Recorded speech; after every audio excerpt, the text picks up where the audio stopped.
Hey, hello. Hi, everybody. What's up, everybody? My name is Taryn. I'm the creative director over here at the Superhero Project. And today we have a very special guest with us. We're going to be talking with Brian. Brian, hello, Brian. Hello. Brian is one of our superhero project. He's one of our League of Extraordinary Artists who has drawn posters with us before. So we're going to sit with him and ask him some very personal questions. I'm just kidding. Don't worry. We'll make it light and fluffy. Let me pull up our questions here. Perfect. Amazing. So Brian, tell us a little bit about who you are and where in the world you're located. I am I'm a mental health advocate. I'm a dad. I'm a husband. I have an affinity, I guess, for Godzilla. Ooh. So anything I can get my hands on, much to the dismay of my wife, that I can collect. I have Godzilla pieces all over. Well, this is sort of the bedroom, but all over this area. What is your stance on the? I want to say it's the 2000s Godzilla with Matthew Broderick. Oh, the hot topic already. My stance is, if I treat it as a standalone, just giant monster movie, it's cool. It's enjoyable. It's fun. I like watching Matthew Broderick. I like his delivery on stuff. Yeah. If I treat it as Godzilla, it's super disappointing. It doesn't make any sense to me, and it cracks my brain, and it also traumatized my wife when because I think that came out right around the time that she was my son must have been like super young, and so I want to say she was either pregnant or she was still in like that right around the pregnancy or just after the pregnancy kind of thing, after birth.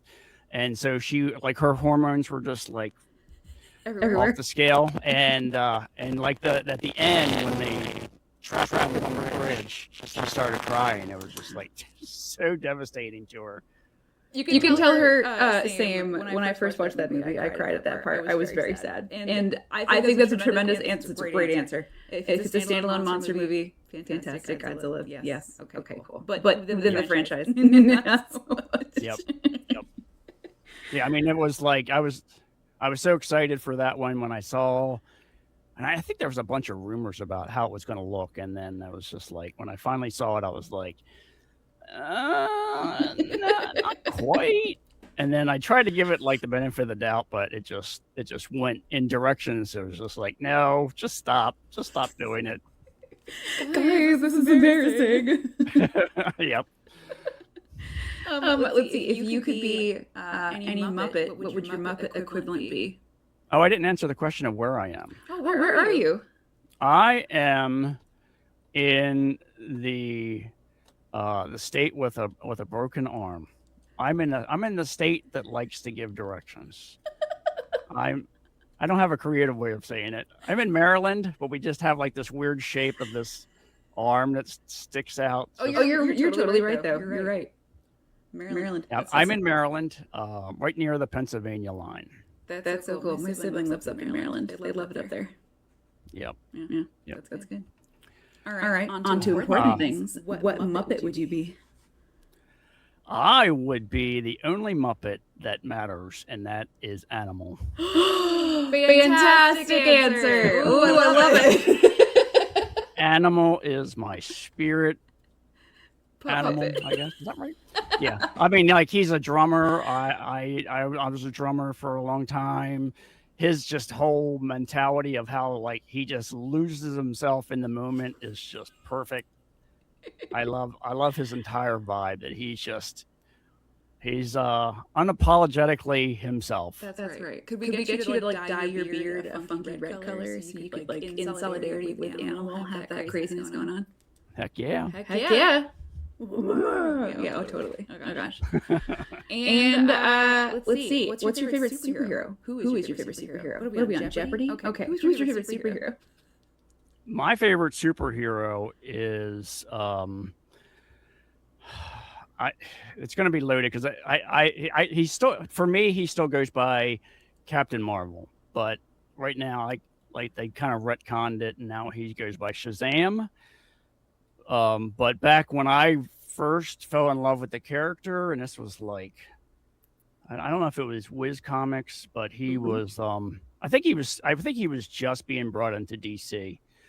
But they had like these, and this is like some of the first comics I got Yeah. were like these 100-page I don't know if they were just like these like bonus comics kind of thing. There were 100 pages and it was just like all these multiple stories, and it would have like this is way back then, but they would have like the picture of the Back in guy. my day. Yeah, you had a picture of like the guy with Shazam or Captain Marvel would be standing there, and then like there would be like the little head, the floating heads of everybody in each issue, and then they would have like, they even had one where he was with Superman, and that was just like my first exposure. But I was like, yeah, this guy's cool. He's a kid, and then when he just says a magic word, he gets like big and gets powerful and kicks butt. Yeah, that was great. That's fantastic. I think when I first heard of Shazam, I got confused with the movie Kazam, I think, with Shaquille O'Neal when he did Genie. Oh yeah. And everyone's like, no, different character. And so I had to do some research, and I went, oh my gosh, Shazam, cool. I'm a Beast Boy fan and Spider-Man fan, but Beast Boy because he can turn into any animal. Oh yeah. But that's... They still haven't done him like the best. I know. He can do so many things, and it's always like he just either changes into a green tiger or you know, a it's gorilla. like, yeah, it's just like so limiting. It's like, come on, he can do so much. Oh my gosh. And let's see. Okay, so I'm going to flip over to this fun screen so everyone here can see just a little bit of the details in these posters that you've done so far. So I'm still going to ask you some questions, but people can marvel and let's see. How long have you been an artist, Brian?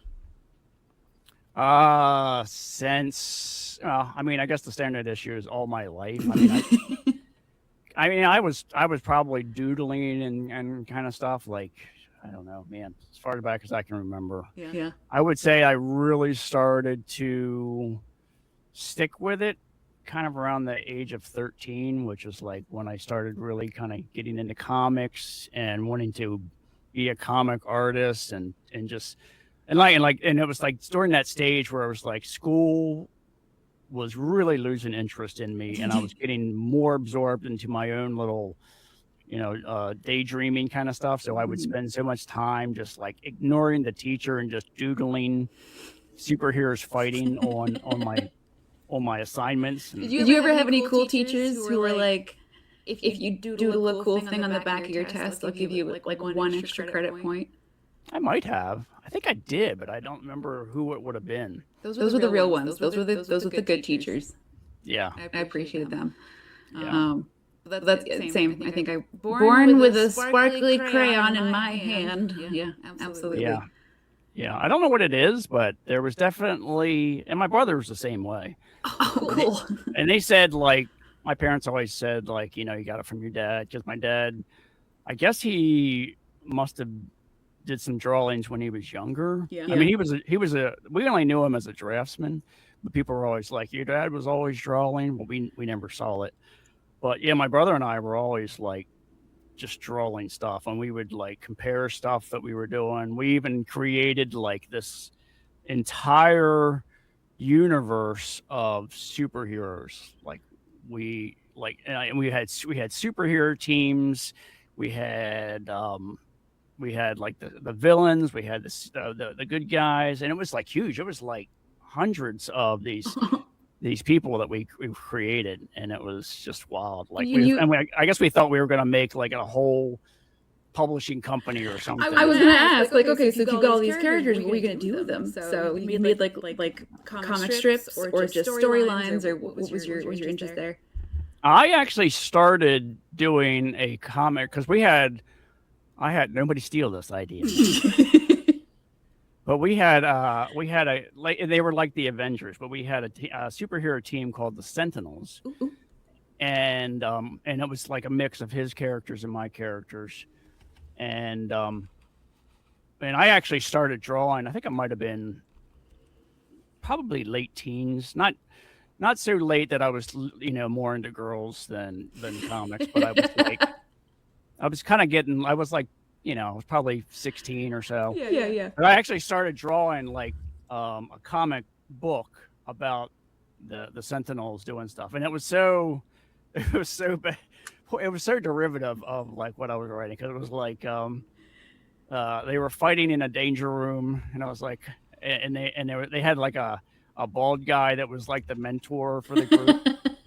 Wow, where are you getting this idea? Ooh, that's original. Original. But yeah, I was actually trying to create a comic book, and then I think I reached that stage where we're just like, I'm not going to do this anymore. I'm gonna talk to girls.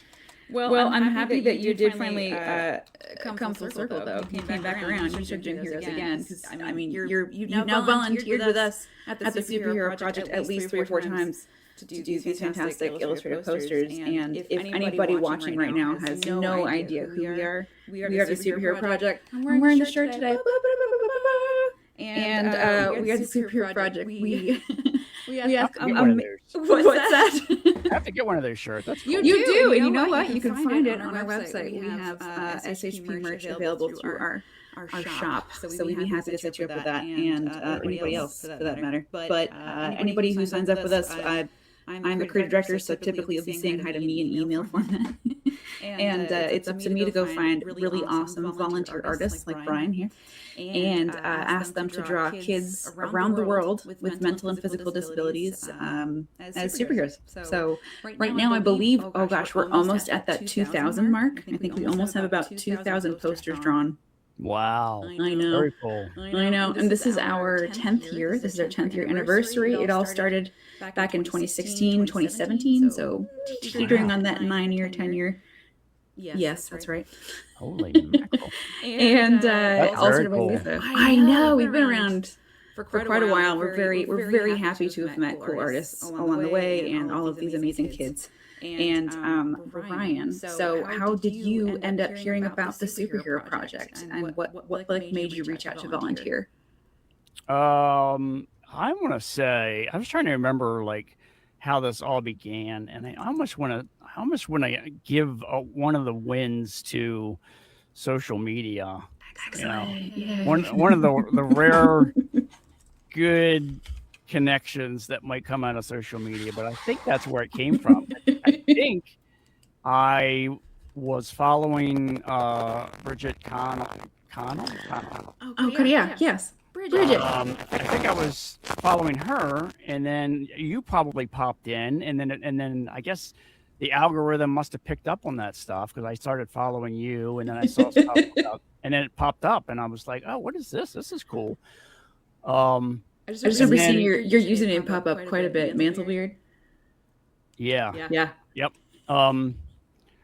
Where was I going to go with this? Oh, and then I guess like what really attracted to me, like the like I said before, like the mental health aspect to this, like, is so built into my system now. Mm-hmm. Like we, I mean, I was a psych major back in college, which I guess kind of started it.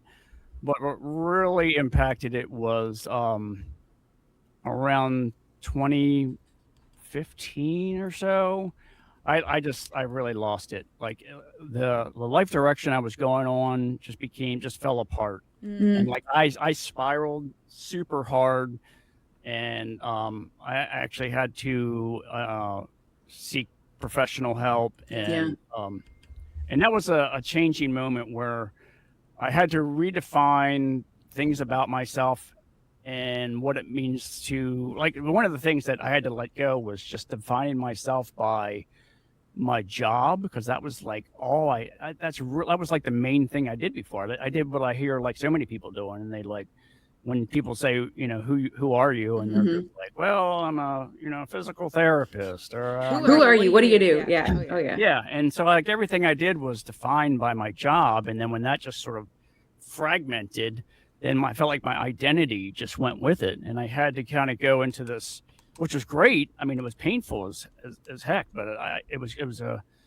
good turning point for what I needed to like me version 2.0. Like I had to let go of that those chains that were kind of holding me back. And so I kind of got into all these different things. So with mental health, I found this support group. I found this group of guys that they're in a band called the Big Infinite, that they're part of a mental health foundation. So I started like doing a lot of stuff with mental health, and it was just like all this stuff with meditation and what it means to like connect with people on a more personal level, like just knowing like how many people really need to be seen, how many people really need to connect, to know that they have value, know that they have worth, aside from like anything that you're doing. It became like a really like a huge part of how I saw identity going forward, and like anything I could do to perpetuate that, to kind of like help other people where I could.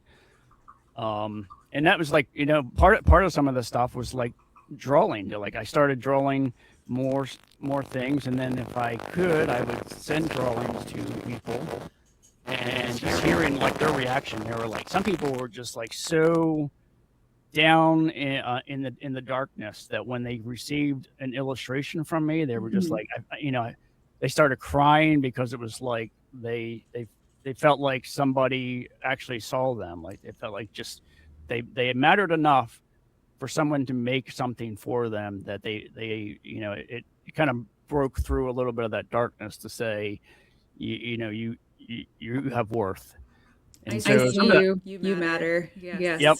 Yeah. And that was part of it. And then when I saw the superhero project, I was like, yeah, I got to do this. This is like, I mean, just to be able to, you're drawing superheroes, but the idea that you're like taking these awesome kids and trying in like giving them a gift of something that's like, I would have loved it back then if somebody was, would draw me as a superhero. Oh my gosh, absolutely. And I have this picture here of Wonder Taylor herself. She's seeing her poster. She's standing in front of it. She was very excited. Of all the artists who come through the superhero project door, everybody has a different skill set, and everybody has a different love of certain things, but everybody who comes through all has the same feeling of wanting to spread joy and happiness through their art, and they know that it can be a powerful connecting tool. So everybody, Brian, you too, like everybody that works with the superhero project, we do all this for free. Like the artists are volunteers. So you guys just keep coming back for more, because you know the impact. It impacts you positively, and the children that receive these posters positively, and it does play an essential part in, I think, healing in the mental health sector as well. Just because most of the kids that we work with, as Lisa would always say, they're always told what they can't do, and they go to doctor's visits, and they're always asked what kind of disabilities, what kind of inhibitions they have, things like that. And so it's up to us to bring all of their favorite things to life, and to really pull that inner superhero out. And a lot of these kids pull a ton of power just from these illustrations that are made. So it's really incredible that, Brian, this is something, it sounds like it's been a long time in the making, and I'm really happy that you did connect with the superhero project. This is perfect for you. It is. And and there's a side of like being an artist where you're trying to improve, and usually those improvements are sort of self-imposed. There's this thing I want to get better at, or this thing I need to work on. And this is like one of the first times I feel like I'm trying to improve in the way that I can try and give, like, what, it's all like, I guess, guesswork, but I feel like the the information that I get in about what the child is after, I want to try and like capture that as much as possible. So like the challenge is like, okay, how do I up the ante more to try and capture what this vibe that I'm getting, so that I can try and get even closer to something that'll excite them even more. And folks who are tuning in, if I mean, artists know this, but the folks who don't know, when any of our artists receive a brief, a prompt to do these superhero posters, a lot of these kids have a lot of ideas. They get so excited that they'll say, I mean, Wonder Taylor alone has the art supply satchels, got the monkey here, we've got the AAC device up here, all of these different gift cards, ladybug, tiara, all of this stuff. And Brian, you just knock it out of the park every time. We've got, let's see this one here. Isaiah Allen Watts doing holograms is a big request. A lot of kids ask for holograms coming out of their watches, either as like a GPS device, but this one, Isaiah really wanted to show family members. So instead of doing just one character and a sidekick dragon dog, you had to also include four other likenesses in there, and you were like, "Yep, no problem, let's do it." Do it, yeah. And it's always like trying to think of like, rather than just sticking it in there, how can you do it in kind of a way that has flair, that's interesting, and like the balloons, I wasn't even sure like, but all those things are just fun to try and figure out. It's another problem solving kind of thing. And I do think that, like you said, like you're learning the tools, things through mental health that can help yourself, that can help others. Even these posters themselves, I think if other kids, they can see themselves in it, even if it's not their poster. Seeing this really, I love this huge hammer that says Mighty Bunk and it says no bullies. Yep. Love that. There are so many kids who write into us and they say that part of their mission is to stop bullying. So it's great to see. Very cool. Do you have? I have. Let's see. Zoom on out. We have Isaiah Allen Watts. Do you have a favorite poster of yours from the four that you've done? We've also got this one, Animal Goddess, and I also included Lisa's. We did a very special project for Lisa. I forgot about that one. I was a sneaky and I asked all of our artists if they would draw special posters of our founder, Lisa Collins, as Lisa the Connector, and Brian was like, on it. So we've got that one too. That was fun. I think Animal Goddess is my favorite. I was going to say that's my favorite too. I mean, partially just because I'm an animal fan, but like, look at this raccoon in the bottom here, just sneaking a peek over the poster edge. Yeah, I was like trying to think of, and I think she even like indicated all these different things that she wanted. I think there was a squirrel. Yep. That she wanted to, or maybe it was the wand. I think it was the wand. There's a wand with the wand could make elements. She could like turn the animals transparent so they could avoid being caught or something. So I was trying to think, how can I incorporate that stuff? So I wanted to incorporate things like that, but also give the animals personality. And look how happy this deer is. That was a lot of fun. Absolutely. Oh my gosh. And like even just doing the text itself, it's really cool to see artists who have such a great range, like a jack of all trades kind of thing. Like, oh yeah, I can do animals, I can do people, I can do text work, like backgrounds. It's hard sometimes to find folks who could do them all, but it's cool. Yeah, that one was the most involved. I think I pushed the most for just trying to grow and incorporate everything, so it didn't just become a mess. That it actually had cohesion and. This is very and cool. you helped me with the colors on that one too, which was a big push that took it to another level. Well, I'm happy to help. Just I mean, sometimes it helps to take a fresh set of eyes. Yep. But yeah, I was really happy how that one came out. Yeah. So cool. It's so cool. Brian, how do you feel when you create art? Like what's going through your mind as you're creating something? It is a zone that feels like it's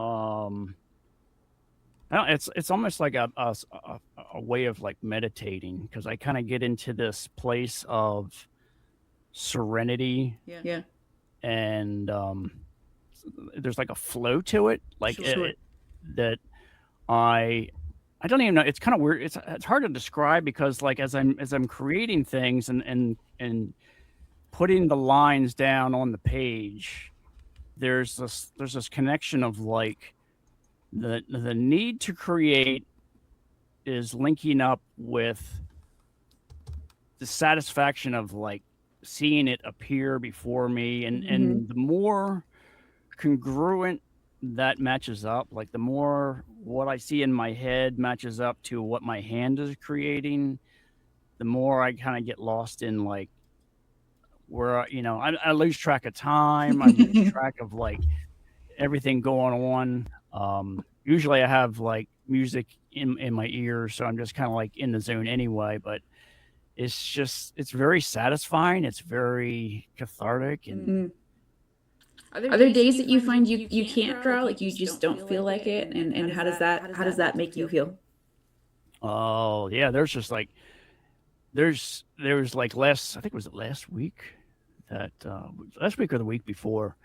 I had no idea what to do. I was Yeah. just like, and I mean, there was a lot of stress going on in life stress, and so that, and I was also going through this. I don't know. Maybe I should knock on wood, but uh, I I'll knock on wood for you too. I was going through almost like 2 weeks of insomnia. Like I would go to sleep fine, Ooh. and then I would wake up at like 2 a.m. and then my body would be like, "This is cool, we're good." And it's like, "No, we gotta sleep more." And What are you yeah, doing? I need the rest. yeah, and it would just kind of like say, like, "We're just gonna start the motor," and it would just give me all these ideas, and I was like, "Well, that's great." So I got to the point where I started getting up and doing things. I would just like, I get on the treadmill, I'd work out, I would just start working on some projects, and then I would get to about 4 o'clock in the afternoon, and I would just be Yeah. totally drained. There would just be nothing left. I couldn't even. It's like that kind of tired when you can't even keep your eyes open. It's just like you can feel like that wave of, sleep just coming on, and just like, well, nothing I could do. If I'm in mid conversation, that's the end of it because I'm going out. Yeah. And I had probably 2 weeks of that. That's, I mean, anyone watching, if your body's telling you to rest, you should probably rest. Otherwise, it's gonna rest when it wants to, and it could be embarrassing. Yeah. Yeah. Yeah. And I didn't like. I was really trying to resist it because I was like, I don't want to fall asleep at 4 o'clock in the afternoon and then wake up at like 10 and then be like, oh, now it's really messed up. I love a good power nap on the weekends, especially if it's like 4 o'clock. I'll give a good like half-hour snooze, and then I feel much better. Yeah. So those are okay. I went through that, and I think that was a huge part of like why I didn't have any ideas. And then like just the effort of like getting materials out and wanting to draw was just like I don't even feel like it. But I will say, thankfully I'm getting sleep again, and I saw this. I didn't know what to draw for a while. It was just like I wasn't even excited about doing anything. And so I saw this. I started going down this YouTube rabbit hole of the epic rap battles. Yeah. Oh, totally. Yes. So I saw one of those, and I was like, "This is a fantastic idea. I've got to draw it." So now I have something to be excited about again. Good. That's good. And do you ever find like you get any kind of energy or rekindle that spark if you ever talk to other artists, or do you hang out with other artists, or you usually just like solo do your own thing? I do hang out with other artists. It's mostly digital. That's fine. Yeah. Y'all live in so many different places. Yeah. I'm part of this group of guys that we're all trying to do the same thing. We're all trying to kind of like make our own comics, break into comics. The one guy is like really into he does a lot of shows. Actually, a bunch of the guys do a bunch of shows, and so we do a podcast every Tuesday that we talk about all these kind of things. It's called Artists in Progress, and we just talk about all things related to like being a developing artist and how to get through all the challenges, all the mental things, and improve yourself. And we talk about conventions. We talk about comic controversy. We have guests on. I think we're going to have you on. Right? It's true. And I know I'm going to ask this question later. Like, tell us some of the places people can check you out. But you're bringing it up now. So can you remind folks where they can check out this podcast? It is on YouTube, and probably the best thing would probably go to like Sketching the Beast is the main guy that is. It's through his channel right now. I think we're going to try and branch it out to its own thing.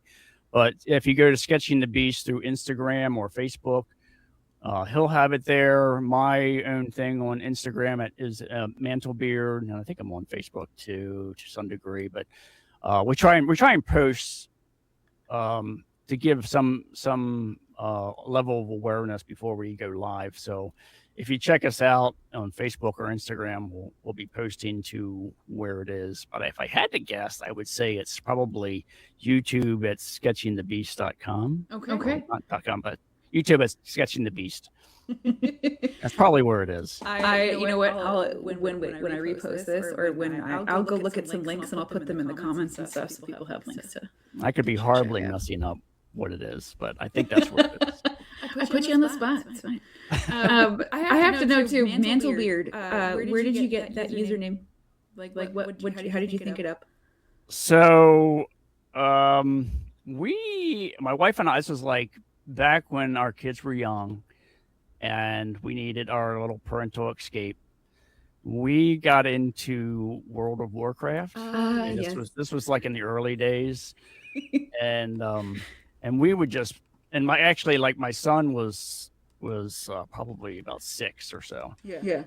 And he would play with us too. He was like so excited about doing stuff that he would, create his own character and do stuff with us too. But that was one of our escapes, was doing that. And I have this love of dwarves. I don't know why, but I just love dwarven attitude, dwarven culture. I love the fact that they're so into their beards that it's just borders on a sickness. I just love aspects to, like all things about the word. Like I even have like this weird thing about being in mines. Like I'm drawn to mines, and I love games that have mining. Like when we would used to play Minecraft a lot, and they were always up building, the houses up there, and then it would be like, where's Dad?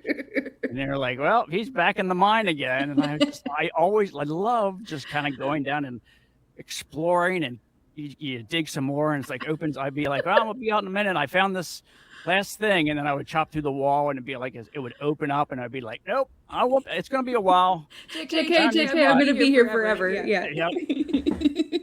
So there's some connection. I don't know, I don't know what it is, but in another dimension or something, I'm a dwarf. But there's just something about dwarven culture that I love, and so I played a dwarf. Yeah. And I thought, and like when I was creating it, I thought, in my mind, the dwarven names have to have beard in them, because that's just how much they love it. So, and I was like, well, and it just popped in my head. I was just like, Mantlebeard, like, in my mind, it was like, something that's so impressive that you would put it on your mantle. And so his beard is so impressive that he kind of named it like, this is a Mantlebeard. And the main piece to me. Yes. This is my showpiece. And it just kind of stuck with me. And it, like, as I was playing that character, people would refer to me that way. And it just kind of hung around. And then when I started like branding the stuff that I was doing more recently, I was just like, you know what? I'm just, anything you can, in my mind, anything you can do just with consistency, you can make that your brand. Yes. So as long as you're telling it the same way and looking, you keep that consistent look, and it's not really offensive to anybody or something, garish, then you can make that and just put it out there, and that'll be your brand. And I thought, well, I like Mantle Beard, and it doesn't make any sense, but I'm going to make this avatar sort of a representation of me as the illustrator. And so I just carried it forward with everything I was doing, all my shows. Like even when I got into software engineering, I was going to do like me streaming coding. Yeah. As it was like Mantle Beard codes, Mantle Beard, like whatever I was going to do, Mantle Beard games. So it's going to be the whole identity was going to be that. And so I just stuck with it because it was just like, it was cool. The more I drew the character and refined the look of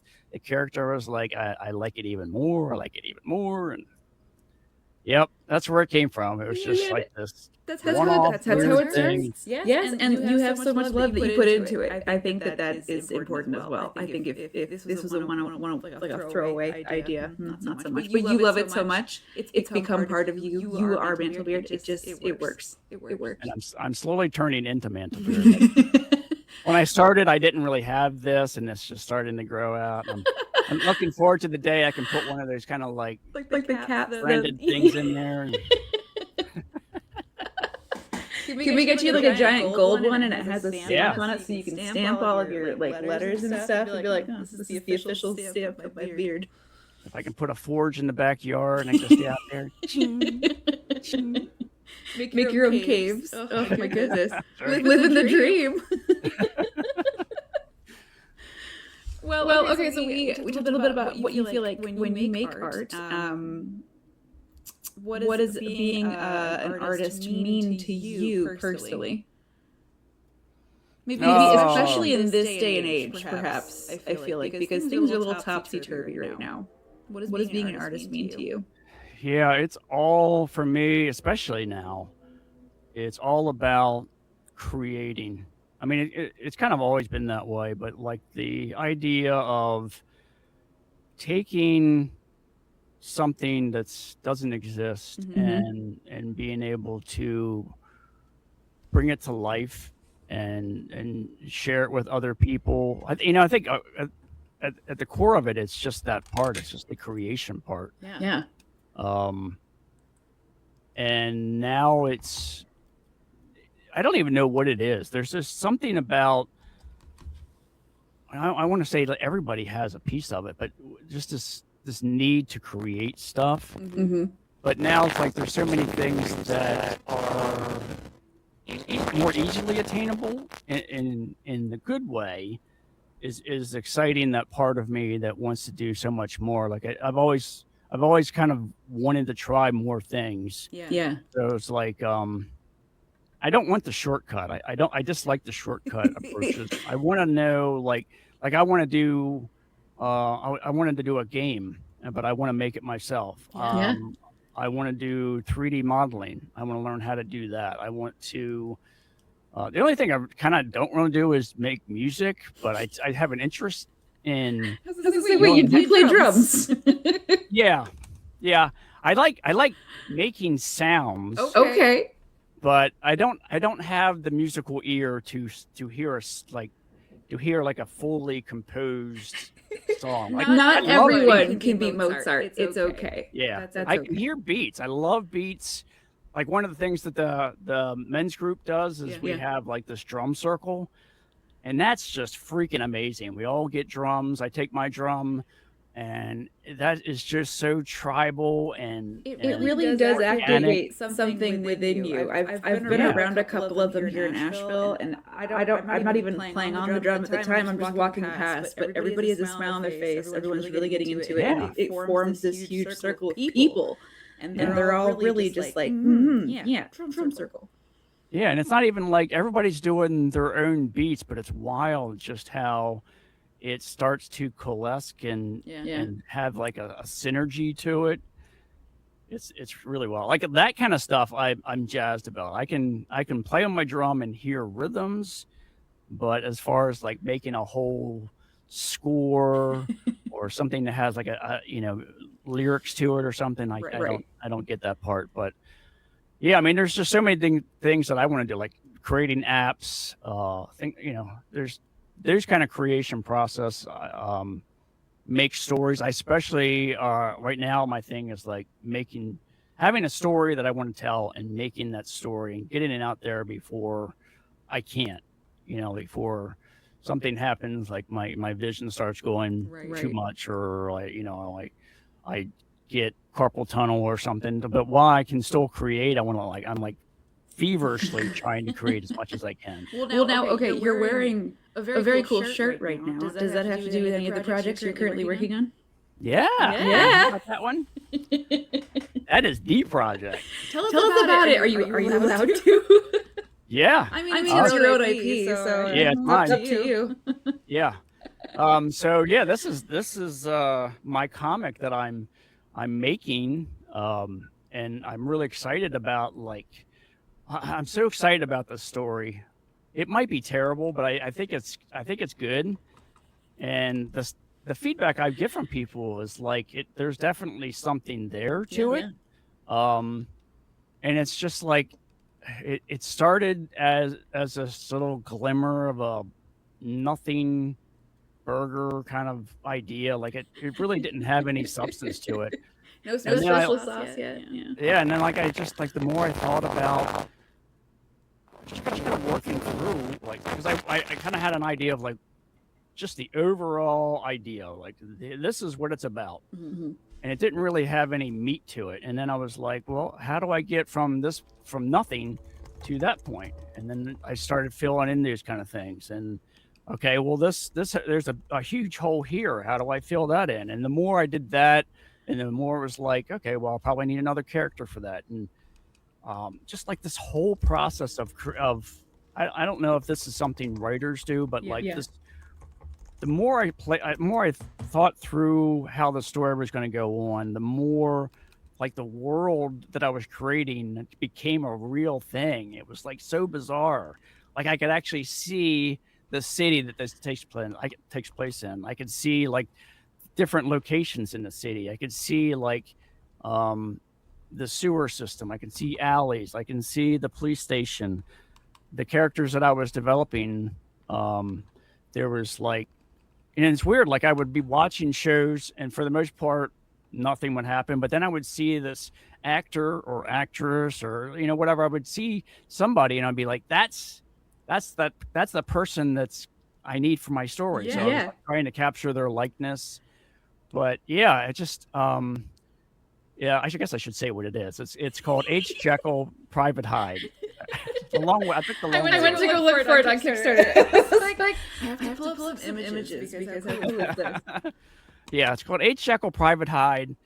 And what I love about it is that even the people that kind of knew about the story as I was creating it have this. They have an assumption about what it's about. And yes, it does have a Dr. Jekyll. It does have a Hyde. But the roles they play are so, I think in my mind, they're so different from what I've seen in other places. It's not clear that Jekyll is Hyde. There's obviously some connection there. And these personalities that I'm trying to make are different from what I'm seeing in the movies and whatnot.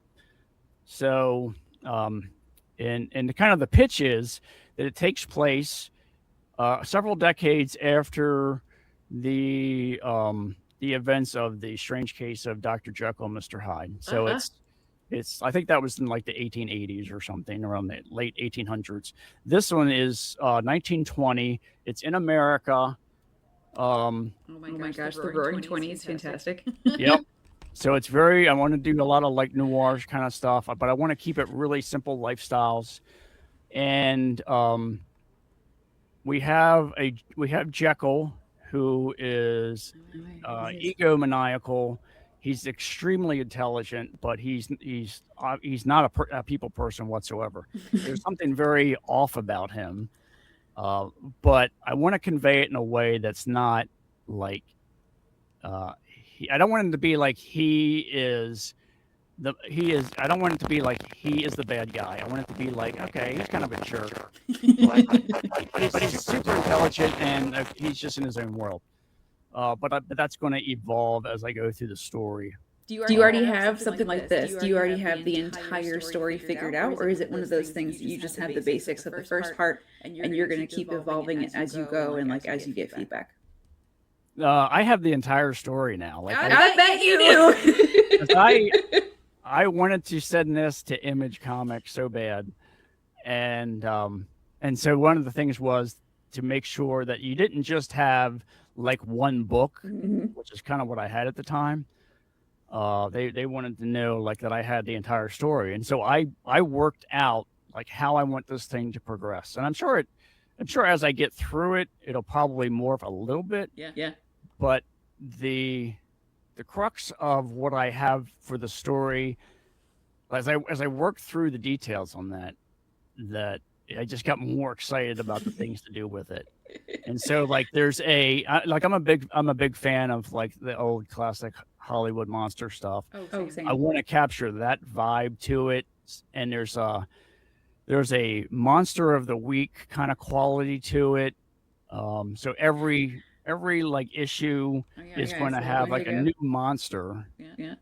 But that's sort of like the undertone. So it's going to be like there's going to be an arcing story that covers the entire thing, but each issue is going to be like, we have to deal with the monster, but the monster always also ties into the main story, and I'm just like really excited about it. I love because you'd mentioned earlier like all of these different interests you have, and I think as artists, as creatives, we do have that like strange itch to want to just like get our hands on anything we can. But when we get that hyper fixation on those things that we really love, I love watching artists just like run with it. like absolutely dive headfirst into it, and it becomes their whole life for like months, years.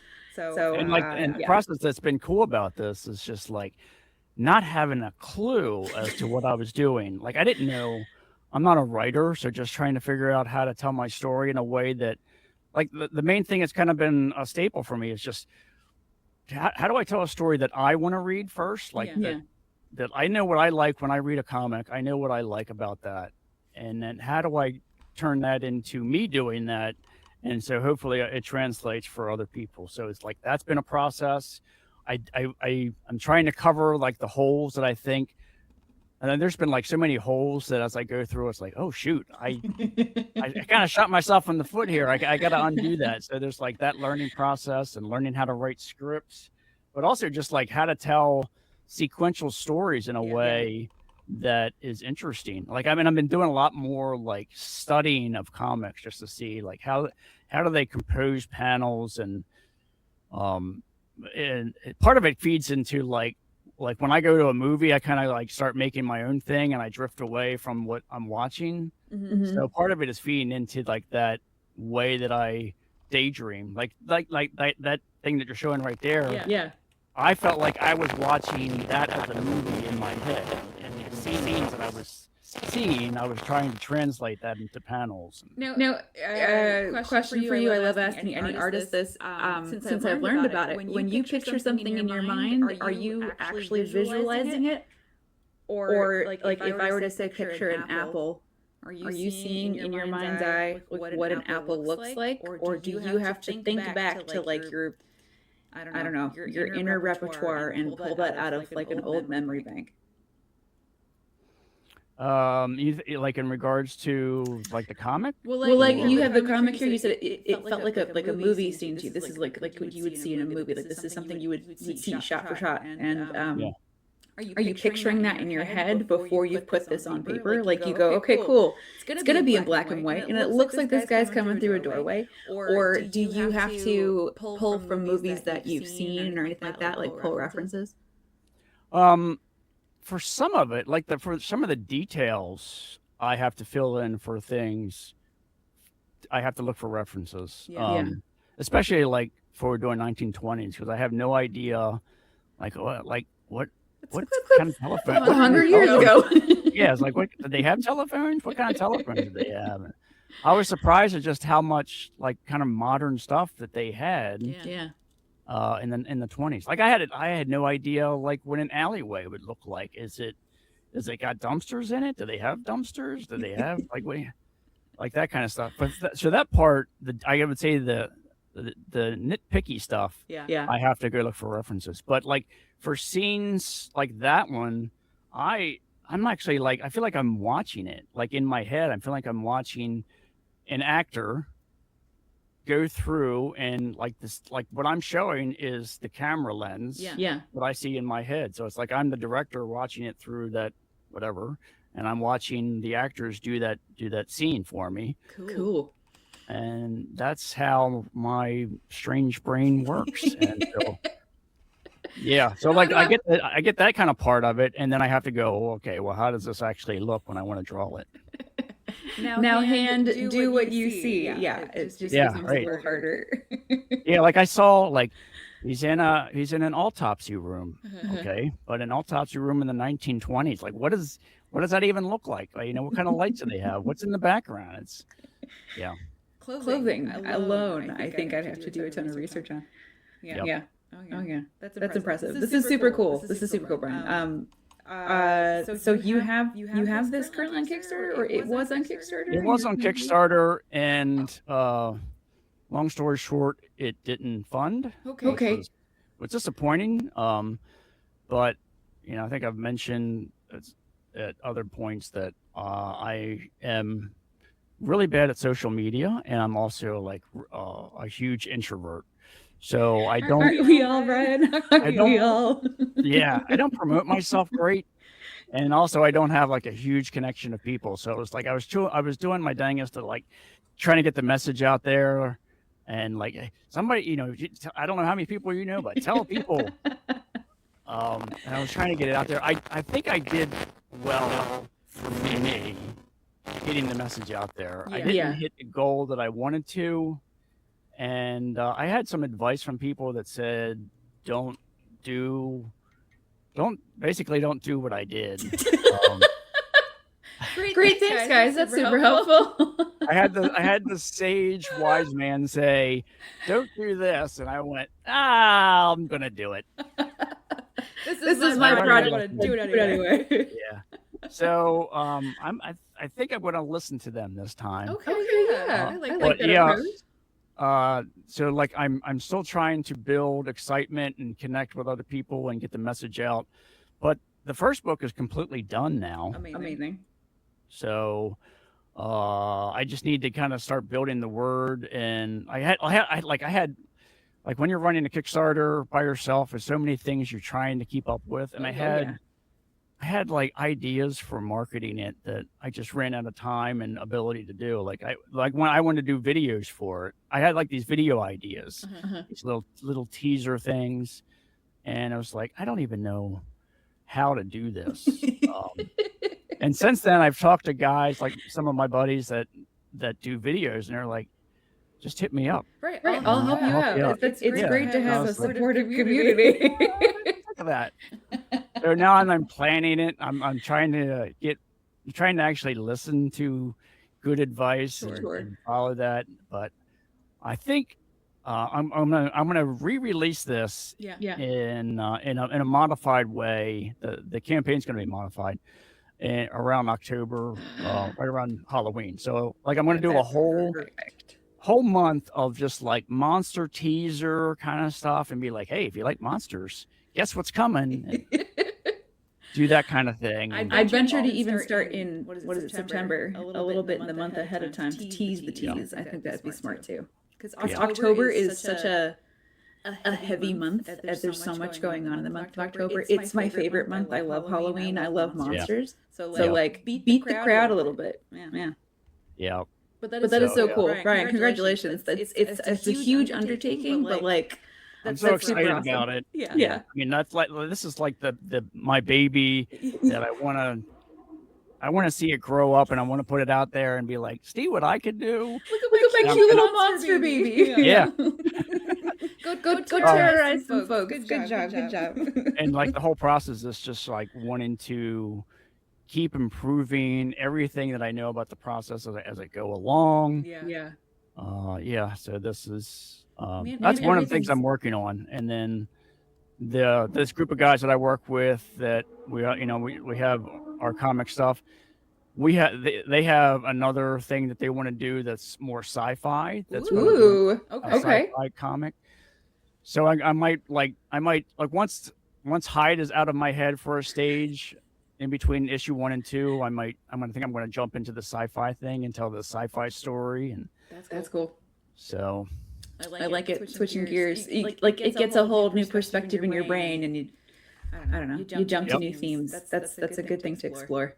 yeah, That's super cool. it's been wild, like being the age I am, and thinking like, yeah, I'm never going to do anything with this skill, and then like all of a sudden I'm like doing all these things, and I was like, I just don't want to die yet. Don't let me die. Let me tell my stories. Yeah, let me tell my story. Witness me. Yeah. This is sparking one of the questions here. I'm just remembering, but one of your variant covers, and I love the variant covers thing. I like that you've incorporated this into your project. But if you could have, we were talking about this earlier, if you could have any artist either make a movie about you or draw a superhero poster of you, do you have an artist that you'd be like thrilled about? Yeah, I mean, there are so many artists that I love. It's hard to pick. It's like asking what your favorite movie is. Yeah, I mean, I have a love of Ryan Otley's style. Like, he's a big influence in me on me for the way I do things, how I want to tell the story and compose my panels. Yep. But I also have a side of me that's just, I don't know, I guess just the kid in me or something. But I love cartoons. Like, I don't even know if I have one right here, but like when I go to the comic store and get comics, like half of the comics I get are in the kids section. Yeah. I get oh, here's one. Like, I get like Darkwing Duck. Classic. I love it. Because I love that stuff. Yeah, I love the way cartoons look and the flow of the lines and stuff. I love how they feel when I look at them.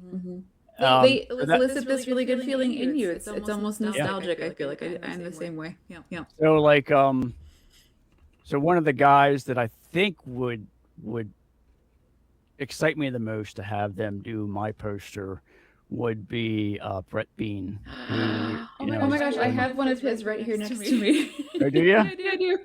Like, I mean, his I hate Fairyland is cool, but his dork is like, I feels like a lot more of an expression of him. Yeah. And that I would love to have him do of me, some sort of version. Maybe it could be Mantlebeard. He could do Mantlebeard in his style. Oh, that'd be so cool. Yeah. Right. So that would be amazing if he like, that would be my choice. There we go. We could put you up on do a social media run with you, so you can get warmed up to social media a little bit more and draw this in your style. And be like, hey, Brett, you want to redraw my character? I mean, it would be cool in a different way to have Ryan do something, but I knew that would be like, there would have to be a lot of blood, and there'd be a lot of things exploding and guts going everywhere, and that would be a different take. That would be exciting, but a kid in me would love to see Brett Bean do mine. That'd be super cool. I think I'd like to see something done with it doesn't even have to be me. It could just be my dog, but I would love it if the late great Bruce Struzan could do a poster. He did all the posters for like Indiana Jones and Harry Potter and wow, yeah, that would be incredible. Star Wars. Oh my gosh, he's got that great airbrush style, but he puts texture into places that don't even have texture. It's great. Right. It's tasty. I love it. I love that stuff. It's very epic, no matter what it is. It could be a painting of a sock, and you'd be like, "Oh my gosh, look at that epic sock!" Majestic. Sock the movie. That is the campaign said, "Sock it to them." Yeah. Yes. Sock to the boogaloo. Electric boogaloo. The electric boogaloo. Let's see. Hey, so we are kind of out of time. So I'm going to wrap it up.